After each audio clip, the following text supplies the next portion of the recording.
இன்றே டவுன்லோட் செய்து உங்கள் ஃபேவரட் ஷோக்களை என்ஜாய் பண்ணுங்க. அத்தை, இன்னும் எவ்வளவு நேரம் இப்படியே அழுதுகிட்டே இருக்க போறீங்க? வாங்கத்த, கோவிலுக்கு போய் சாமி கும்பிடலாம். மாமா வேற குங்குமத்தை தட்டி விட்டுட்டாரு. அது வேற ஒரு மாதிரி அபசகுணமா மனசுக்குள்ள ஓடிக்கிட்டே இருக்கு. என்ன இருந்தாலும் அவர் உங்க புருஷன். நம்ம குடும்பத்தோட அடையாளமே அவர்தான். அவர் நல்லா இருக்கணும். போய் உங்க பேர்லயும் மாமா பேர்லயும் ஒரு அர்ச்சனை பண்ணிடுவோம். வாங்க. அப்பாவுக்கு நீ ஒன்றும் ஆகக்கூடாதுன்னு நினைக்கிற.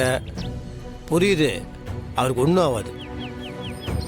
எனக்கு அவர் மேலே 1000 கோவம் இருக்கும். இருந்தாலும் என் அப்பா வச்ச விட்டுருவோமா? ஒன்றும் ஆகுது, எதுவும் யோசிக்காத. வா, கோயிலுக்கு போலாம். வா வா. இந்த பாரு, சின்ன வயசில் நான் எவ்வளவோ தப்பு பண்ணியிருக்கிறேன். அவர் என்னை மன்னிச்சிருக்கிறாரு. இப்போ அவர் தப்பு பண்ணிட்டாரு, மன்னிச்சிருவோம். அப்பம் பிள்ளைக்குள்ள என்ன இருக்குது? இப்போ பிரச்சனை என்ன தெரியுமா?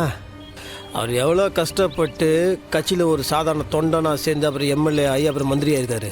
டப்புன்னு நாங்கள் இப்போ எலெக்ஷனில் ஜெயிச்சது அவருக்கு ஒரு மாதிரி இருக்கும்ல.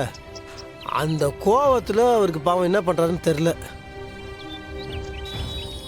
நான் ஜெயிச்சிருந்தா கூட பரவாயில்ல, துளசி ஜெயிச்சதான் ஒரு மாதிரி ஒரு பிசு தட்டிடுச்சு.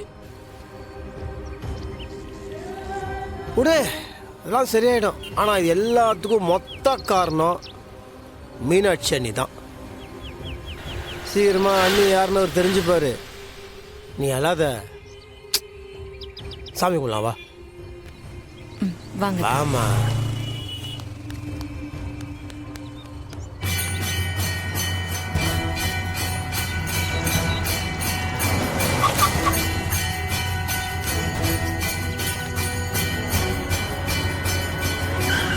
வெற்றி, அபிராமி, வெற்றி.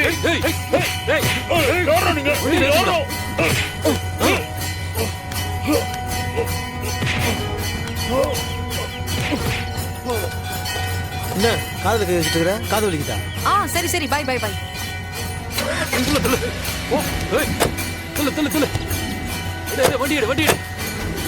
என்னத்த? என்ன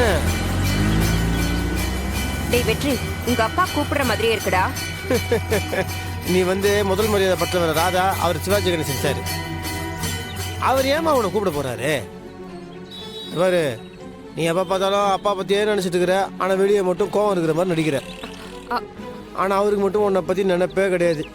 அவர் எப்போ அண்ணியை பத்தி தெரிஞ்சுக்கிறாரோ அண்ணி தான் உன்னை கூப்பிடுவாரு. அது வரைக்கும் சைலண்டா வா, சாமி கும்பிட்டு வரலாம்.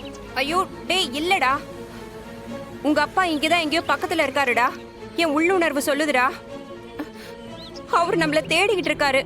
அத்தை, என்னாச்சு? எதுக்கு இப்படி பேசுறீங்க? ஆமா துளசி, என் மனசு போய் சொல்லாது. இத்தனை வருஷமா நான் அவர் கூட வாழ்ந்துகிட்டு இருக்கேன், எனக்கு தெரியாதா? எனக்கு எங்க டேய், என்னடா பாத்துட்டு இருக்க? வா, நம்ம போய் பாத்துட்டு வருவோம். வாங்க. எங்க பாக்க சொல்றீங்க? எனக்கு கேக்கல, உங்களுக்கு மட்டும் எப்படி கேட்க? ஐயோ ஏய் கம்மிரா. ஏய் ஏய், நான் வாய் மூடுறா. யாரா நீங்க? என்ன ஏற கடத்துறீங்க?